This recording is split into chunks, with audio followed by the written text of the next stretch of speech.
د قسم درې قسمونه دي. یو د ویل شي یمین غموس، یو د ویل شي یمین لغوه، یو د ویل شي یمین منعقده.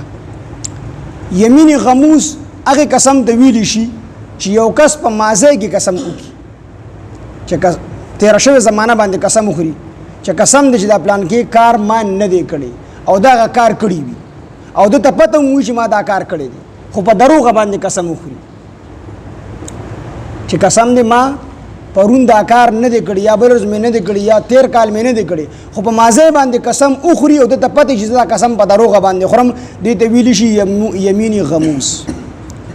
د یمین غموس کفاره په دنیا کې نشته دی او دا الله د ډېرې غصې د وجې نه ذکر کړي. یمین غموس په دنیا کې کفاره نشته دی او غموس غوپې وهلو ته وي، په دې په بدله کې به ورله الله پاک جل شانه په جهنم کې درنې درنې غوپې ورکړي. شیطان مخکې زمانو کې خلکو لیدو چې اولي تپوس دی کو ما ته داسې عمل وښیه چې زه ستا په شان دي شم، هغه ورته زما په شان دی بس ولې کېږي، تا ته څه ضرورت پېښ شوی دی؟ هغه کس ورته وي زړه مې غواړي چې ستا په شان دي شم، هغه ورته وایي مونځ کې سستي کوه او قسمونه خوره، په ناګ هم خوره په حق هم خوره. هغه کس ورته هلته قسم وخوري زما دې په الله قسم وي که ما د نن نه پس یا په مونځ کې سستي وکړله او یا مې چې کوم دی قسم وخوړه. نو یمین غموس په تیر شوي زمانه باندې قسم خوړل، په تیر شوي وخت باندې قسم خوړل او دې دغه قسم په خپله د ته پته چې دا قسم په دروغه باندې خورم، دې ته یمین غموس وي. دنیا کې د دې کفاره نشته دی، دنیا کې کفاره الله پاک نه د ذکر کړي د ډېرې غصې د وجې نه، او آخرت کې بول الله پاک جل شانه غوبې ورکړي.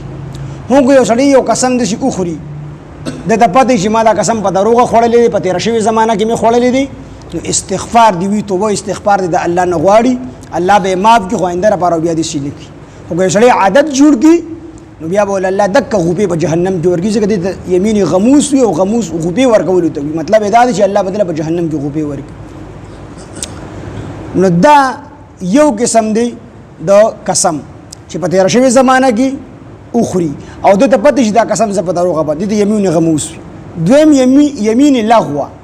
یمین لغوه هغه قسم ته ویلی شي چې د یو کس عادت جوړ شي چې قسم دی اراده د زړه نه قسم نه وي، خو بس خولې عادت شي چې قسم دی خدای ګو او والله بالله تله او قرآن او خدای ګو دا ټول تکیه کلام د جوړ شي، خو د زړه نه اراده نه وي، نو دې ته بیهوده قسم ویلی شي، لغوه قسم ورته ویلی شي، بیهوده قسم، فضول قسم ورته ویلی شي.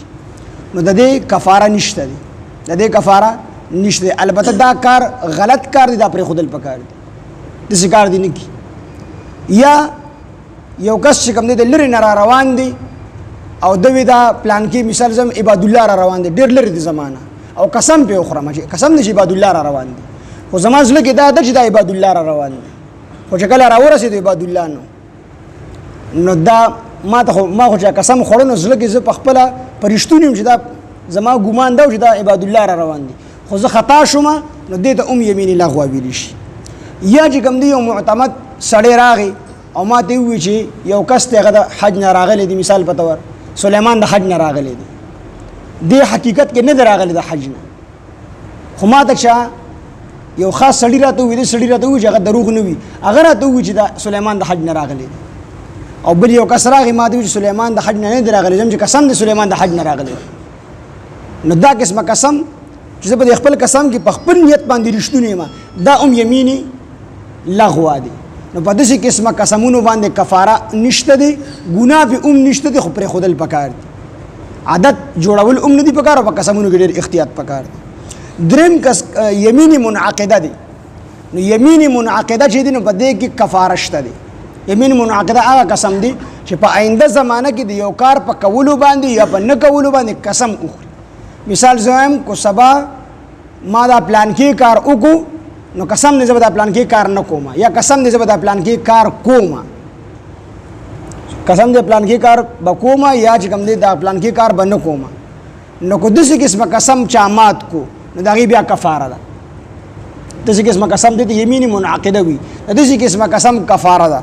نو کفاره لومبنۍ دا ده چې اطعام 10 مساکین، لسو مسکینانو له خوراک ورکول. خو ګورې د قسم د ماتولو نه مخکې به کفاره نه ورکوي. بعضې خلک داسې چې قسم یې لا مات کړي ني مخکې کفاره ورکړي، نو مخکې کفاره نه کېږي چې قسم دې مات کو وروسته به کفاره ورکوي. او د قسم نه مخکې چا کفاره ورکړله نو دوباره به بیا ورکړي د قسم د ماتولو نه وروسته. د دې مثال داسې دی لکه سړی د ماسپښین مونځ ټیم لا نه دی داخل او د ماسپښین د ټیم نه مخکې مونځ وکړو نو دغه یې نفل شو، وروسته به دوباره کې مونځ یې نه دی شوی. د روژې میاشت نه ده راغلې او یو کس چې کوم دی د رمضان روژې شروع کړي نو روژې نه کېږي، نفل شوې خو فرض روژې به دوباره نیسي. دقه شان د کفاره ده چې کفاره دله قسم مات کړی نه دی ته کفاره ورکړله نو چې قسم یې مات کو دوباره به بیا کفاره ورکړي. نو ډومبې د کفارې دپاره اطعام 10 مساکین، لسو مسکینانو باندې خوراک کول. لسو مسکینان نو باندې خوراک، هغه مسکین هغه چاته وي چې هغه باندې زکات کېږي، زکات اخیستلی شي. نو لس داسې کسانو له به ډوډۍ ورکوي 2 ټیمه، او 2 ټیمه دا ډوډۍ بوله څنګه ورکوي؟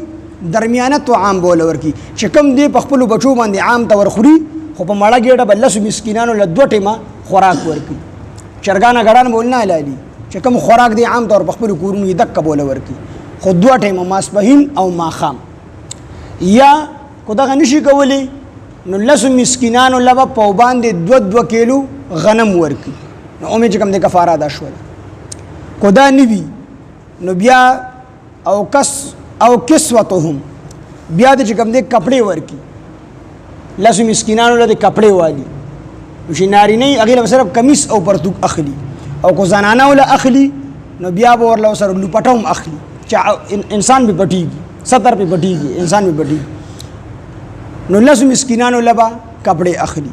او کو دا نه وي او تحریر رقبة غلام به آزاد کی، کو سړی غلام آزادي کو وینځه آزادي دې کې الله اختیار ورکړی دی. اوس یو سړی چې کوم دی ځکه دی کې او راغلی دی او مطلب یا کو دا کې او کو دا کې او کو دا کې. کو لسو مسکینانو له ډوډۍ ورکوي خپله دې خوښه ده، کو ډوډۍ نه ورکوي لسو مسکینانو له کپړې علي خپله دې خوښه ده، کو دغه نه کوي غلام آزادی وینځه آزادی خپله دې خوښه ده. خو کو د مال وستی نه وي نو فمن لم یجد فصیام 3 ایام بیا به 3 ورځې روژې نیسي. چې کمزوري غریب نو زموږ عام طور خلک چې قسم مات کی نو کو غریب یې کو مالداري خو بس روژو ته ونښلي. روژې ډومبۍ نه دي، ډومبۍ چې کوم دی چې وست کېږي ډوډۍ به خوري په مسکین باندې، یا به چې کوم دی کپړې ورله اخلي، یا به غلام آزاد. نو په دې زمانه کې غلام نشته دی، خو یا کپړې اخیستل دي یا خوراک ورکول دي. او چې دغه وست نه د مال نو بس بیا 3 روژې به نیسي، خو متواتر روژې به نیسي. نو فرمایي الله پاک نو 3 قسمه قسمونه شو. یو یمین غموس شو، یمین غموس هغې ته ویلی شي چې په مازی کې قسم وخوړلی شي په یو کار په کولو په نه کولو، او نیت هم د دی چې زه دا قسم په دروغه باندې خورم، نیت هم دا وي د ته پته چې زه په دروغه لیږم په دروغه قسم خورم. نو په دې کې دنیایي کفاره نشته دی، استغفار دی، استغفار به وي او ګناه ډېره لویه ګناه ده، ګناه کبیره ده. دویم یمین لغوه چې د انسان عادت دي تکې کلام یې ګرځېدلی وي، یا چې کوم دی خطا شي دی په خپل نیت باندې صحیح چې زه دا قسم په حقه باندې خورم او منځ کې دی په ناکه باندې خوري. یو کس را روان دی پلان کې دی قسم بي خوري، هغه پلان کې نه بلی، نو د یمین لغوه وي. او دریم یمین منعقده چې په آینده زمانه کې را روانه زمانه کې مستقبل کې چې کوم دی قسم خوري په یو کار کولو یا نه کولو باندې چې زه به دا کار کوم یا به نه کوم. نو کو د په کولو قسم دا کار به کوم بیا اونکو نو دی حانس شو د باندې کفاره رااله.